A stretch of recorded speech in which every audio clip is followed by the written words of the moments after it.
Hi, I'm Emily. I'm the communications manager at Girl Scouts of Alaska, and today I'm going to go over how to use social media to help market your cookie sales this winter.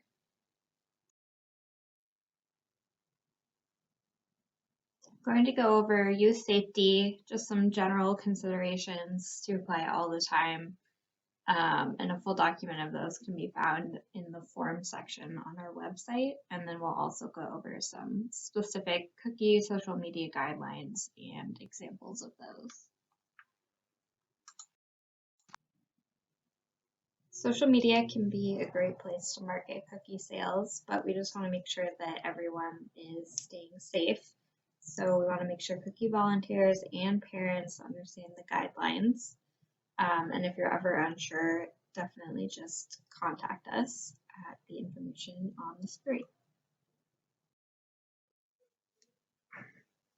Youth safety should be your first priority. So be very conscious about what you're posting, such as date, time, location, including around events and photos. Make sure you have guardian permission to post any photos of girls on the internet, and definitely do not post girls' contact information, including addresses, phone numbers, email addresses.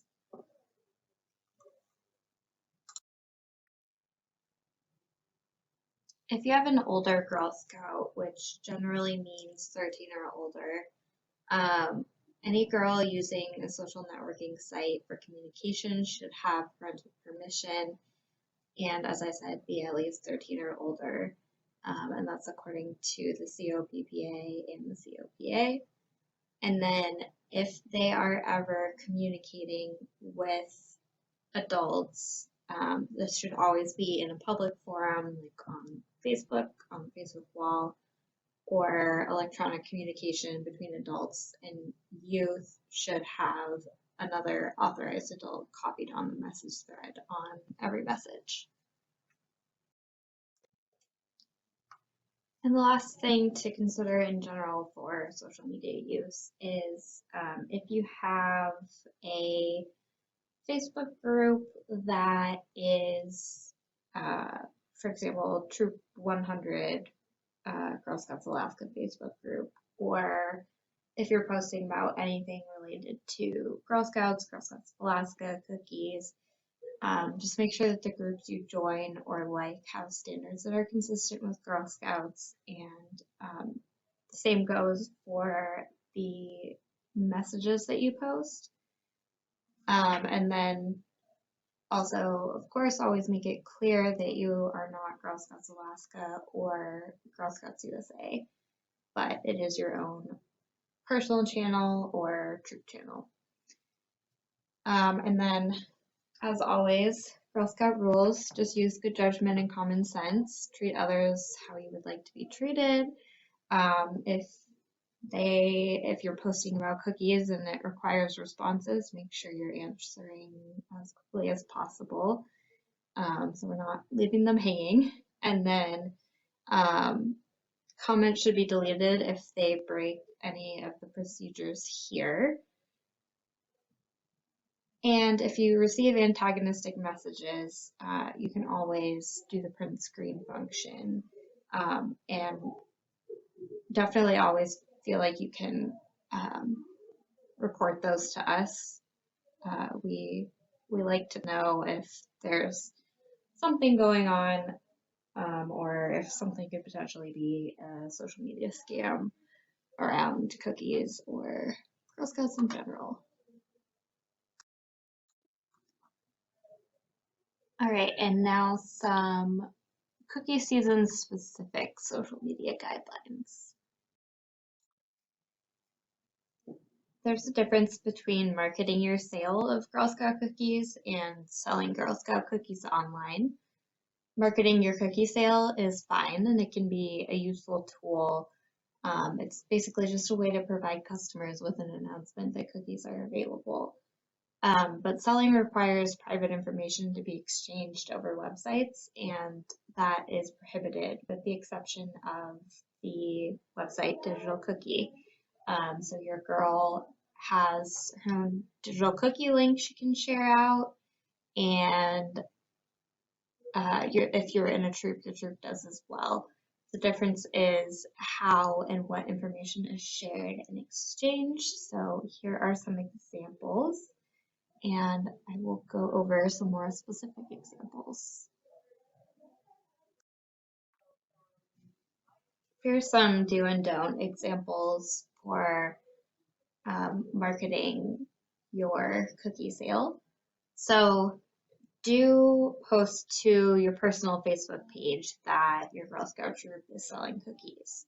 So for example, Troop 123 is selling Girl Scout cookies at Fred Meyer from 2 to 3 p.m. For Girl Scout safety though, don't publicly post anywhere about where or when a specific girl is selling cookies. You can post troop information on your personal social media pages, but a post that mentions names, locations, and times is not safe, especially on a public site.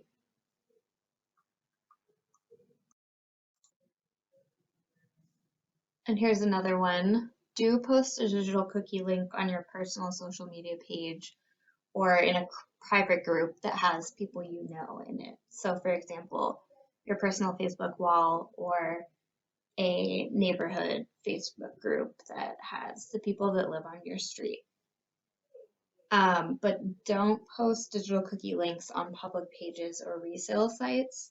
So examples of this are Craigslist, eBay, Facebook Marketplace, Facebook pages like Buy, Sell, Trade, Anchorage to Go, Community Resources page. Basically groups or pages where it's unreasonable that your girl would interact with those people in person. And that includes commenting the link on another person's post on the page.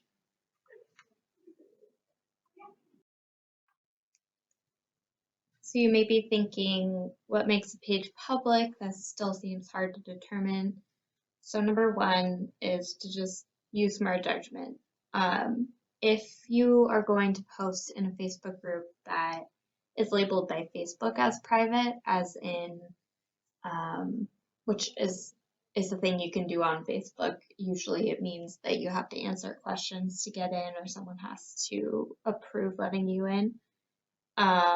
So if this group is private, but it has hundreds or thousands of people in it, then it may not be wise to post there, as you can risk girl and volunteer safety. So for example, Facebook's Anchorage to Go page is labeled private, but it has 25,000 members. So basically, avoid anywhere it's unreasonable that your girl would interact with all the people in the group in person. And if you aren't sure, posting on your own Facebook page is always okay, as long as you follow the privacy guidelines we talked about earlier.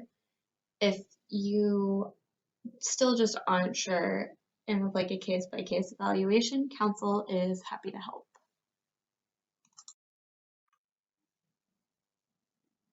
Thanks for watching this video.